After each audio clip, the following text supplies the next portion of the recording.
Welcome to a new episode of the WSP Anticipate podcast. Today, we're diving deep into how we drive value for clients through sustainability. To help us navigate this crucial topic, we have two exceptional guests, Catriona Brady from the World Green Building Council and Daniel Socha from WSP's Global Sustainability and ESG Services. Thank you both for joining us today. For those who might not know me, I'm David Leversha, Decarbonisation Lead for the Property and Buildings Business Unit of WSP in the UK. My day job focuses on incentivising our teams to drive decarbonisation into our clients' briefs and projects. I have a keen interest in the circular economy and regenerative design as mechanisms for reducing mineral extraction and the associated environmental and societal damage.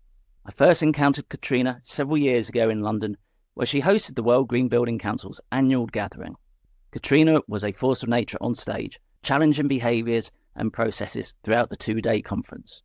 I met Daniel through the WSP Global Climate Action Group, where I was fascinated by his insights on how we can leverage sustainability reporting standards to add value to our clients at both project and asset levels. Ultimately, this episode is an informed exploration between friends on this most interesting of topics. So without further ado, I invite Catriona and Daniel to introduce themselves. Catriona, would you like to go first? I'd be happy to. David, thank you so much for those warm words of introduction. It's been such a pleasure to work with yourself and the WSP team over the last few years. As David mentioned, I work at the World Green Building Council. My name's Catriona Brady, and I'm the Director of Programmes Strategy, and I'm based in London. I've been at the World Green Building Council for about 6 years now and have the fantastic role of being focused on our global programmatic work. So I oversee our technical teams who produce content for industry and for the national member Green Building Councils, who hopefully many of our listeners today have engaged. There's around 80 of them around the world. And we produce content around topics like decarbonisation, health, equity and resilience, sustainable finance, and the circular economy. And it's actually that topic of circularity and resource efficiency. It's particularly close to my heart. And we've been really proud to be partnering with WSP on for our Circularity Accelerator programme for the last few years. So it's a real pleasure to be here today. Thanks so much for having me. Thank you very much. And Daniel? Likewise to what Catriona just said, David, thanks for the great opening words. I'm Daniel Socha. I'm WSP's Global Sustainability and ESG Services Lead. I sit in a lovely place where I spend some of my time working with clients, everything from public sector clients through large multinational corporates. And then I also help manage WSP's own ESG program, our disclosure, our compliance, and then hope to, through this, role that I'm in, build more cohesion and connection across our different teams. So from our property and buildings business throughout our transportation or environment businesses, and then across different sectors and things that we do.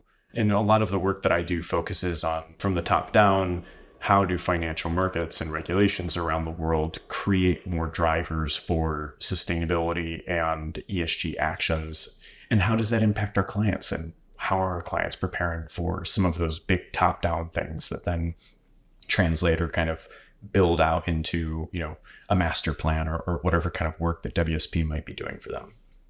That is fantastic. And hopefully we can explore during the conversation. You mentioned about the financial markets, because in my mind, I think so much of what we're seeing now has really been cascaded down through that additional requirement to consider within the financial reporting, those future risks. So I really hope we can extract and explore that in a bit more detail. So I think just to help set the scene, how has sustainability really kind of gained prominence around the world in the last half dozen years, I suppose? And Catriona, is this something you can just outline what you're seeing in your global role? Just how has sustainability really started hitting the headlines and is driving, hopefully, change for good?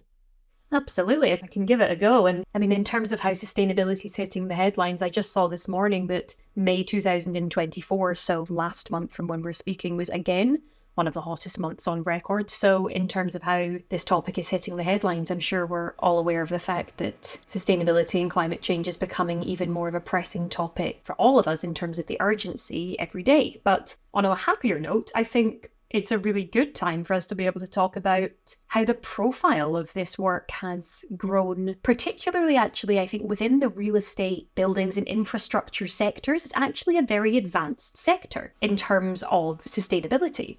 If we look at other sectors, we can't see that there's been 2 decades of history in the transition to green buildings the way there is in this sector. There are rating tools, there are organisations. Even the World Green Building Council has been running for 20 years now, and many of our member councils were going even longer than that. So this is a topic where we do have legacy and history in terms of the built environment, which is really exciting.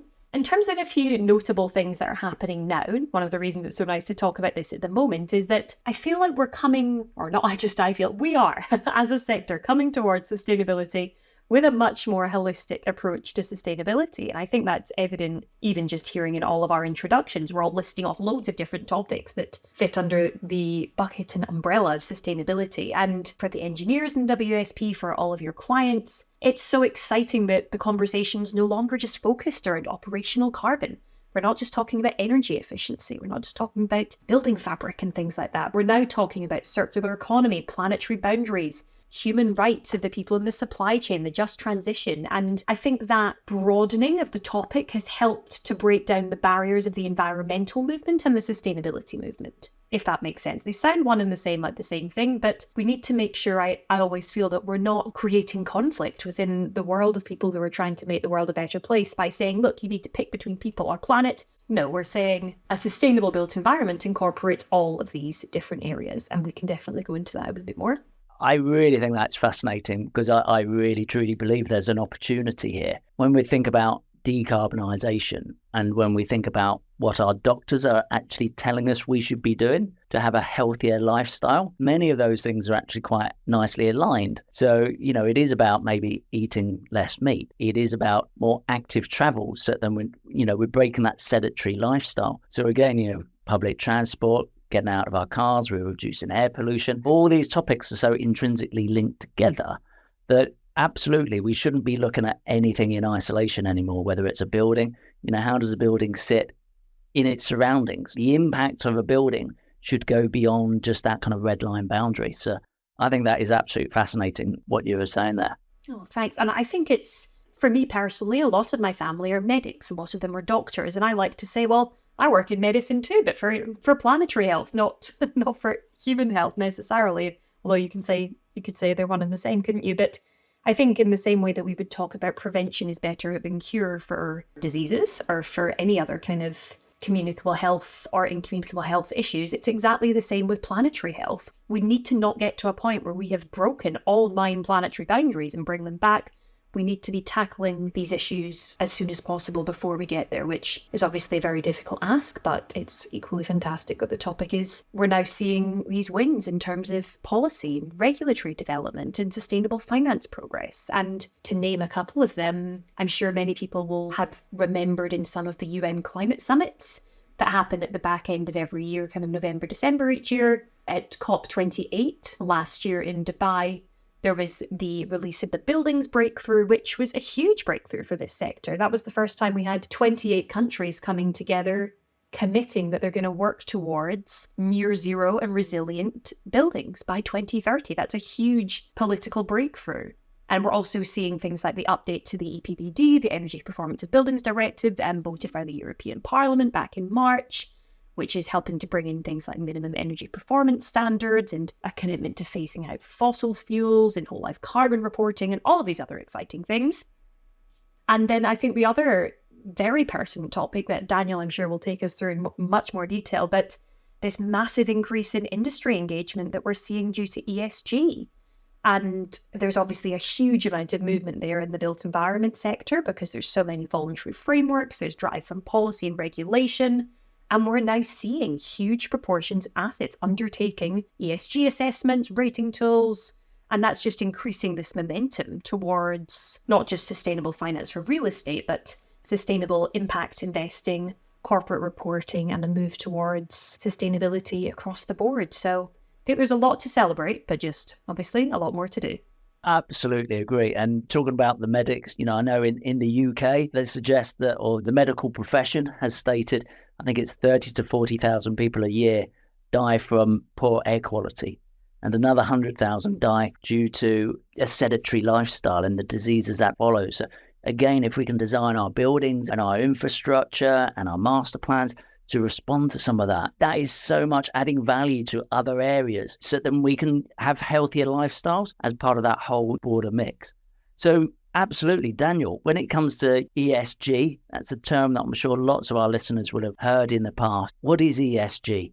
And how has it kind of had an influence on those financial markets? And how can we use some of those for levers to drive opportunities and change into some of our projects? Yeah, and just picking up on what you both said is that crux of interconnected impact, right? Like, we can't just look at decarbonization in a silo anymore. We have to think about all of the kind of knock-on effects of any action that we take, which is really difficult to do. And so I do feel that there's that link there with ESG, environmental, social, and governance. And some may have heard of this.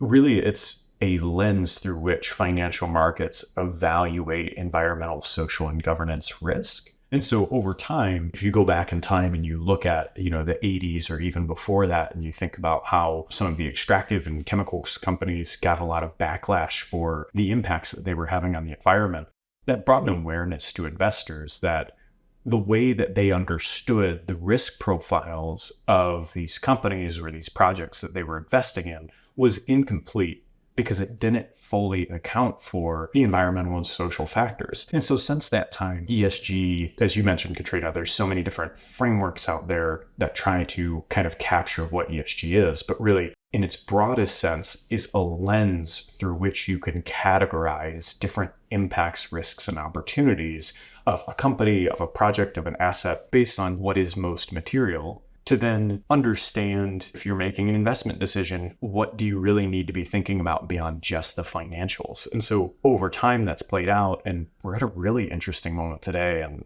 I guess, David, Catriona, I'm curious your thoughts on this too, is we're noticing that now some of these voluntary ESG reporting efforts, where companies put out an ESG report to try to win good favor with their investors, are now being regulated. And so I know out of the European Union, you have the Corporate Sustainability Reporting Directive, which mandates that companies doing business in the EU have to disclose on their ESG performance. And then similarly, we're seeing, the International Financial Reporting Standards, which is this big entity that kind of directs a lot of how companies do financial reporting around the world, just put out a sustainability standard last year to try to systematize and codify how ESG is managed and disclosed. And I think that that is a really telling sign that over the past few decades to now, we've really seen this evolution where what is ESG?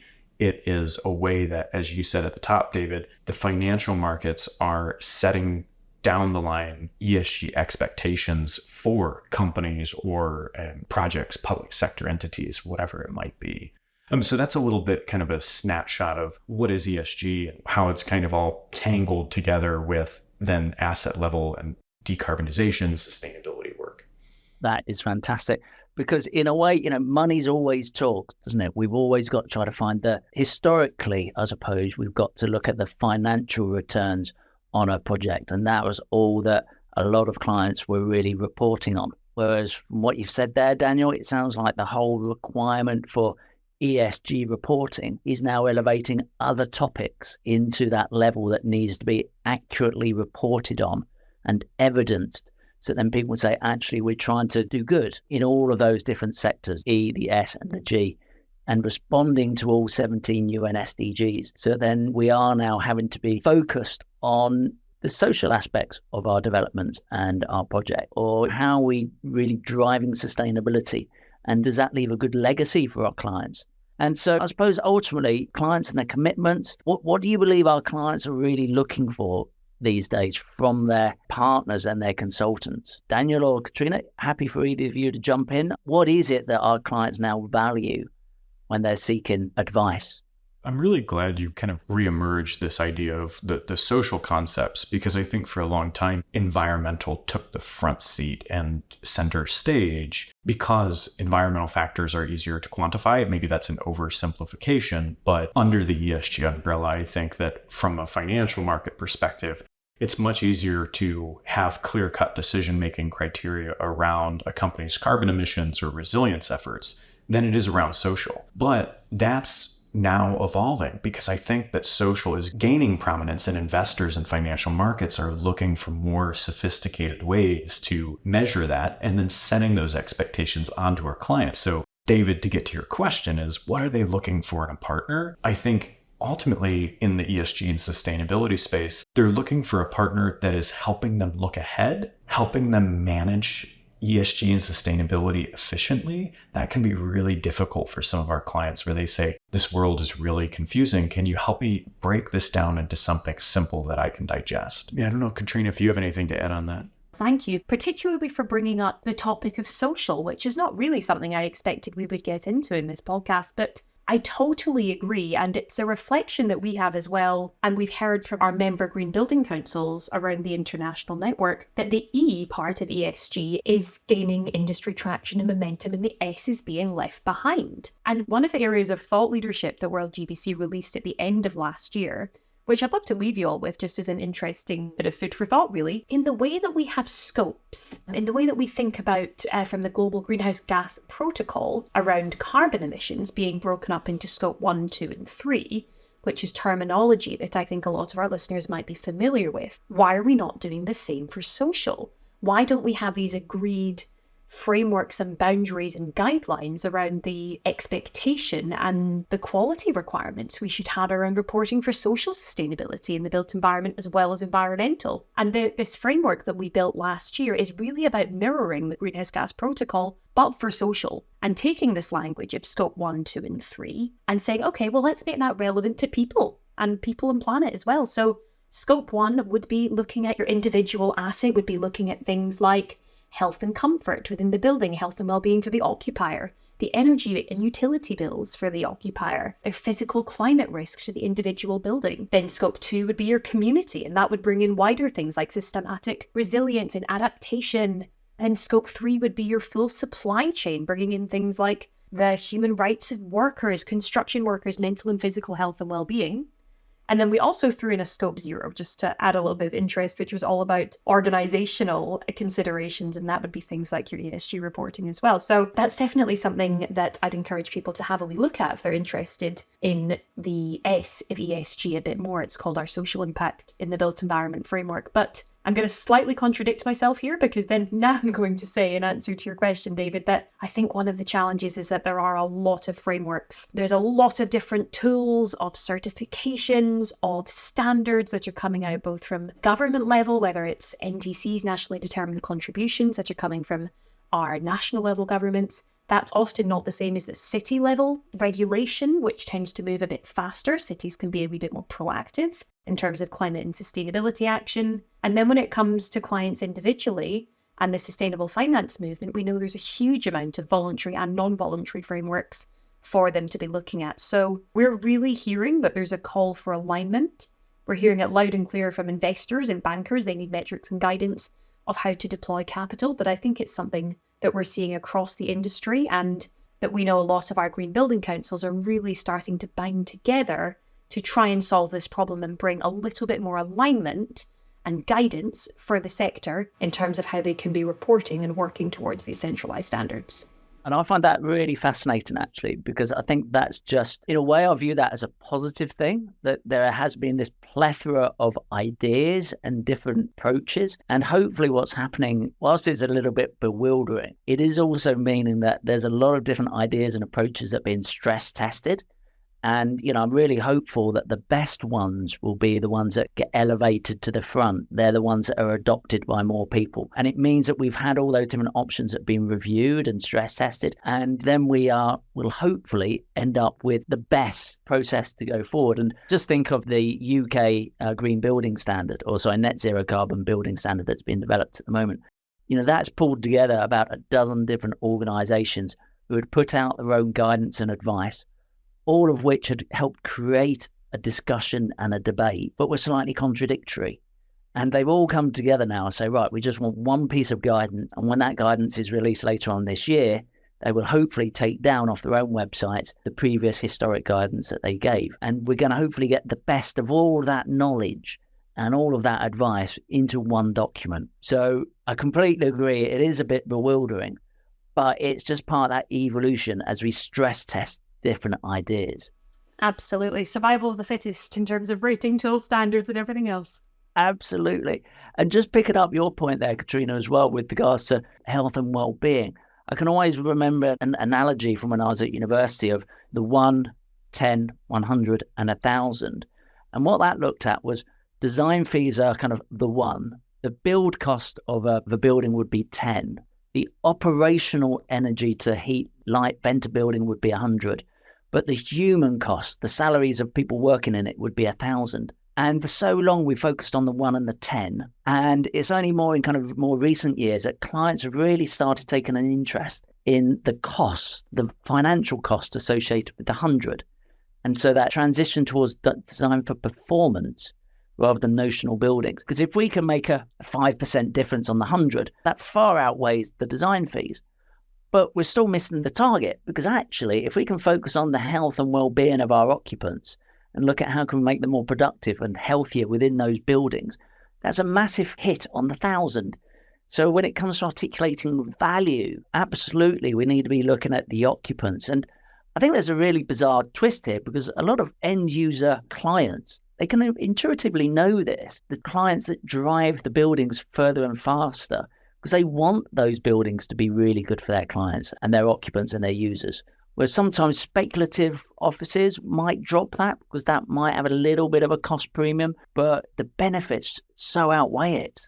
I would totally agree. And I think, David, what you're saying there is one of the tricks of the trade for us in this sector, that we need to use, or we have the opportunity to use, health, well-being, but also the business case to drive our environmental priorities, because we recognize that it's not everybody's priorities. We live in a very busy world of competing priorities. We're in a world of rising utility costs, cost of living crisis, post-pandemic. There's a lot of problems for people to be thinking about. So I totally agree. If you can come forwards with a building, it may or may not be certified, it may or may not be hitting different performance standards that people may not understand. But if you can communicate that this building, yes, it's lower operational carbon, it's lower whole life carbon, it's got really strong circular economy credentials, but also the air quality is better and the thermal comfort's better. And so you're going to be much more comfortable in here. It's also giving community benefits.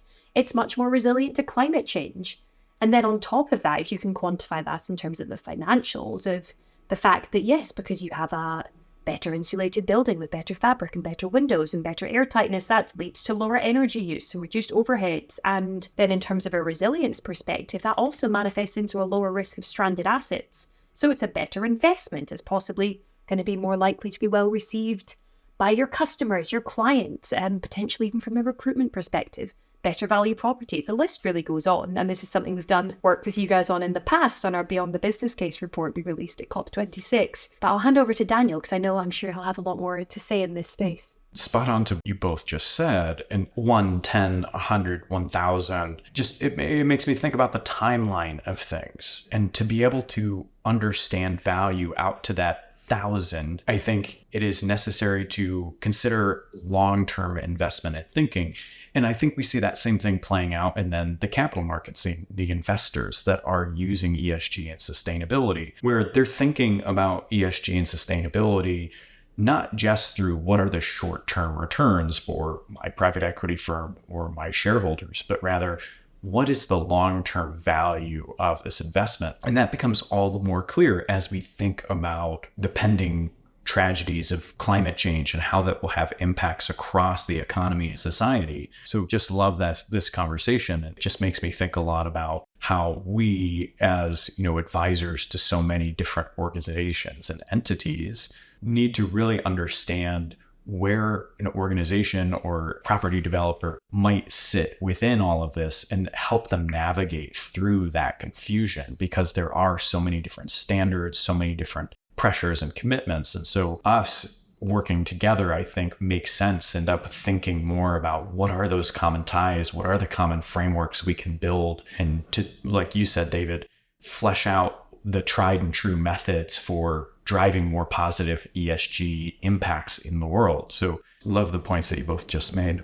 I think it's so intriguing, isn't it? Because what we're all saying there is we think it's a complete and utter no-brainer that we should be doing all of this. But for the last 5, 10, 15 years, we found it incredibly difficult to justify it because the one metric that we were always having to report to was financial.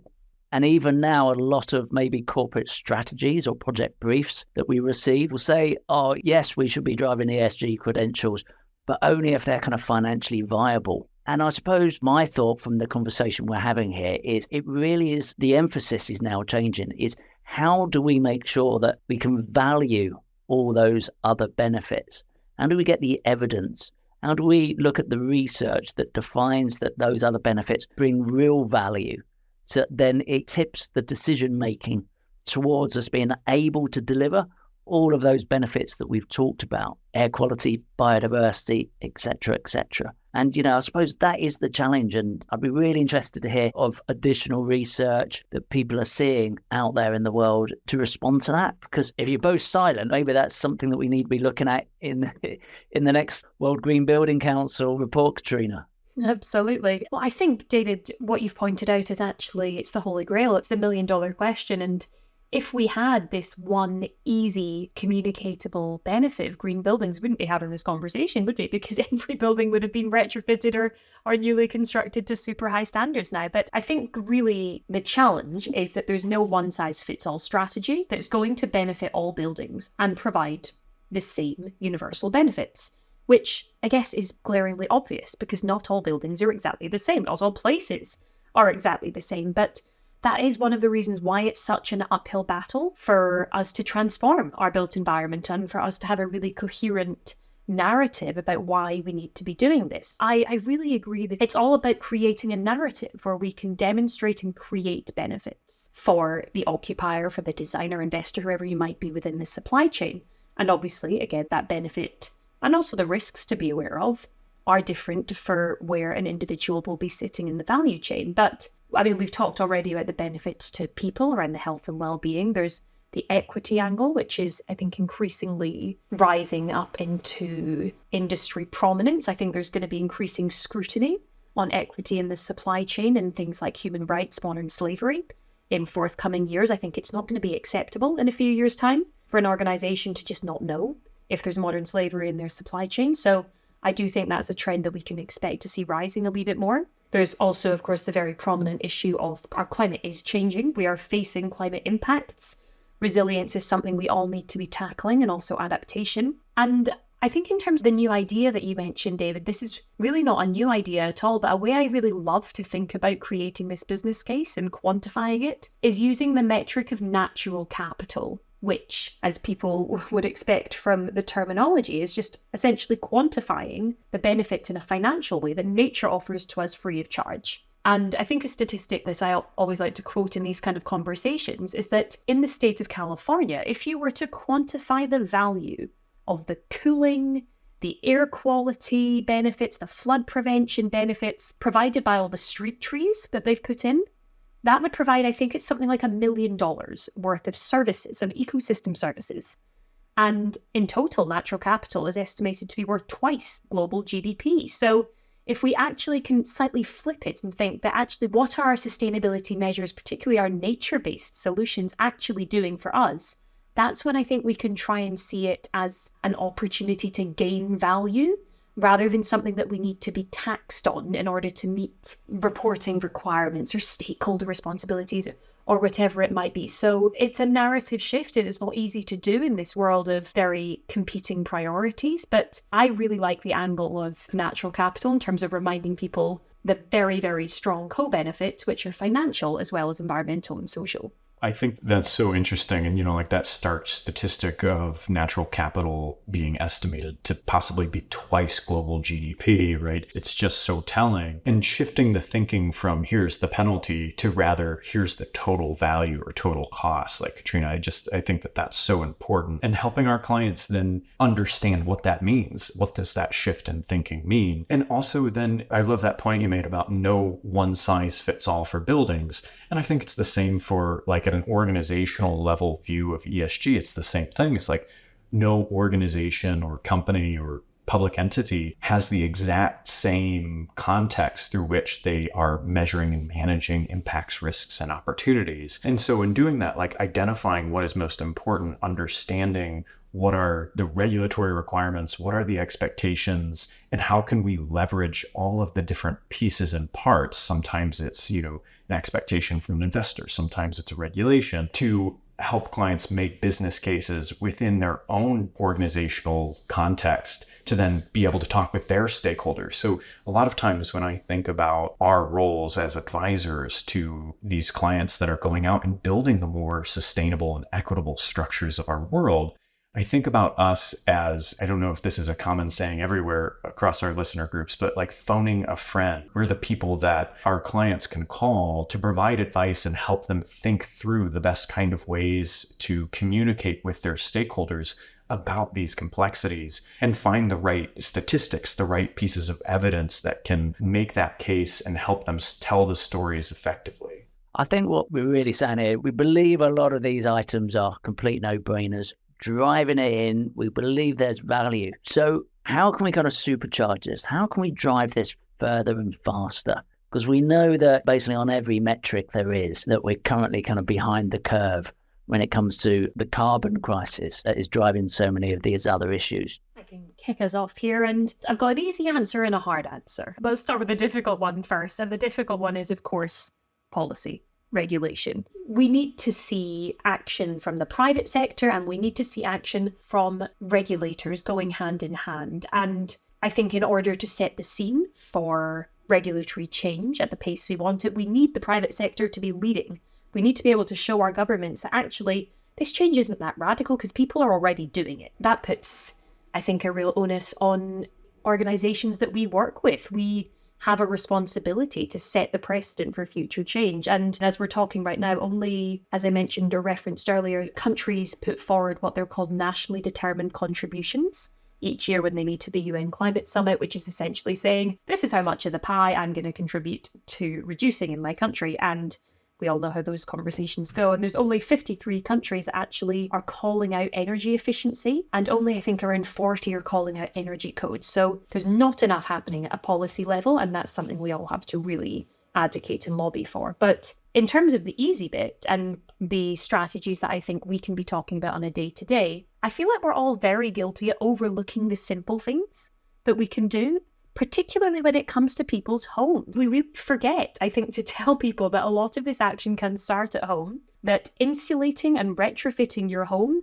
tackling the building fabric, tackling the air tightness, the glazing, managing overheating risk so that you don't need to bring in air conditioning and you don't have refrigerants kicking about, and moving away from fossil fuels towards all electric.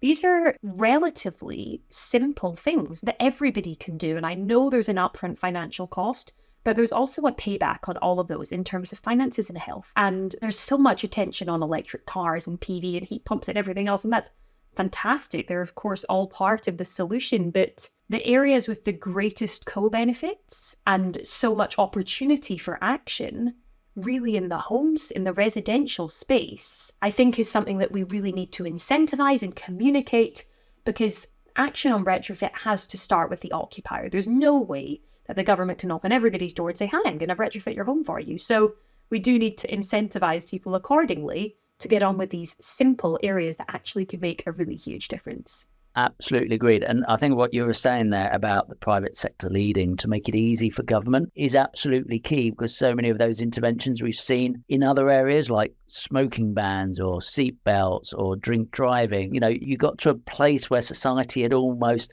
started to adopt them themselves before government would regulate, because government don't want to be seen as kind of nanny state. And I think this is where maybe something we should all really highlight more is some of those surveys that are undertaken globally. Carbon Brief survey not so long ago, 130,000 people globally in 125 countries were surveyed, and 89% want their governments to do more. And 69% said they would sacrifice 1% of their salary if they thought that it was going to make a realistic difference. When you hear that 89% of people want their governments to do more, again, isn't that a no-brainer? Government should be leading on this rather than listening to the other 11% who are moaning about it. So there's absolutely a role there for all of us to be highlighting what people want, the broader benefits, through a kind of a behavioural change and education piece through our corporations and our companies. Daniel, would you like to add on anything? What are the solutions to this?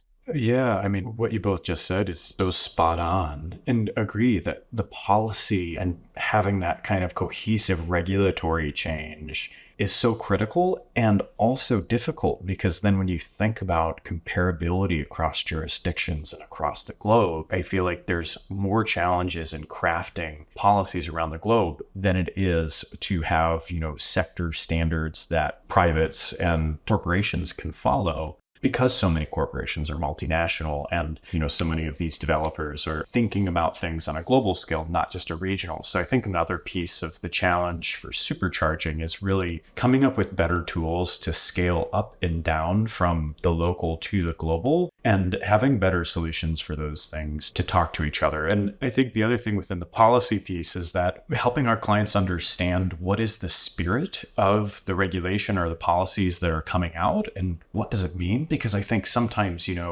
with our clients, when they look at a regulation, such as the Corporate Sustainability Reporting Directive, they get really nervous because of the risk and because of the cost. And I think continuing to help see what are the opportunities in it of this disclosure regulation. What can we do with these new metrics that we need to disclose? How can we use those metrics to make better decisions about how we're doing design or how we're running operations is really key.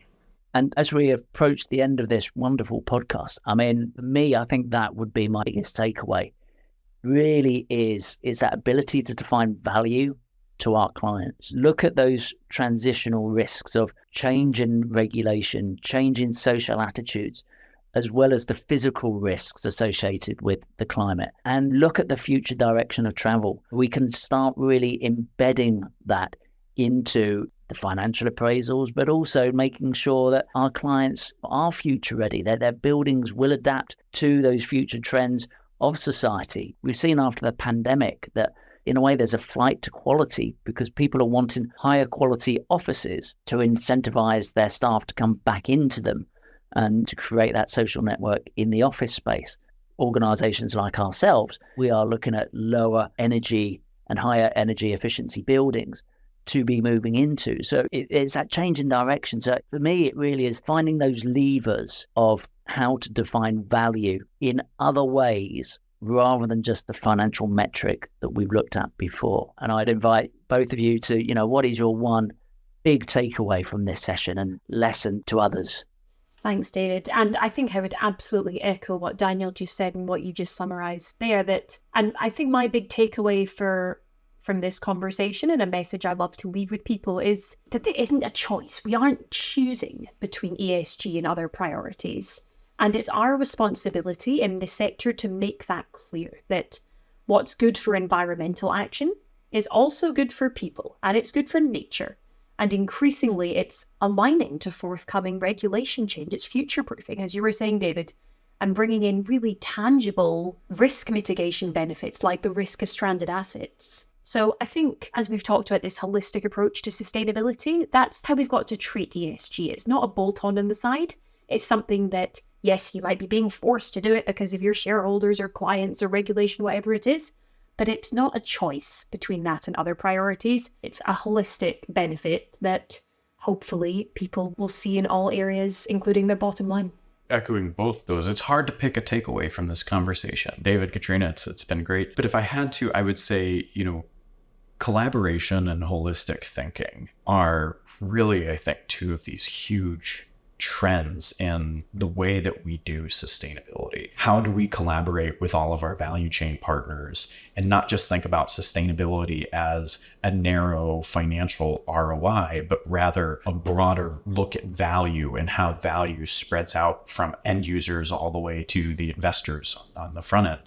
And then that holistic thinking thing, I think I'll be kind of chewing on this the rest of the day, is the intersection of equity, decarbonization, circularity. It's quite complicated, but it's necessary to start thinking in those ways to really be able to move beyond just that. Back to your analogy, David, of 1, 10, 100, 1,000, to move beyond that 100 and getting to that 1,000 necessitates that holistic and interconnected thinking. Those are kind of my takeaways: collaboration and holistic, interconnected thinking are the ways that sustainability is evolving and needs to take form in next evolution. I think that's a wonderful place that we can end. And just hearing the summaries that you both put there, the collective wisdom that we've thrown out has been wonderful. And it just made me think of, there was a cartoon that was sketched for a climate summit. It must be about 20 years ago now, by Joel Peter, I think its name was. And it just shows this lecturer on stage, and on the screen behind him, there's just a range of bullet points. And they look at energy independence, preserve the rainforest, sustainability, green jobs, livable cities, renewables, clean air, clean water, healthy children, etc., etc. And someone in the audience has a little bubble saying, what if it's a big hoax and we create a better world for nothing?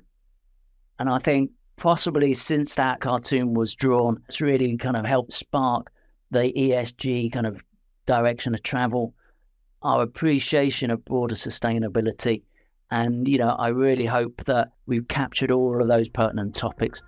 Thank you so much for the insights that you shared with our listeners. To our audience, thanks for listening all the way through. Please leave us a comment if today's episode has sparked your interest. And don't forget to join us for a new talk soon. Stay tuned.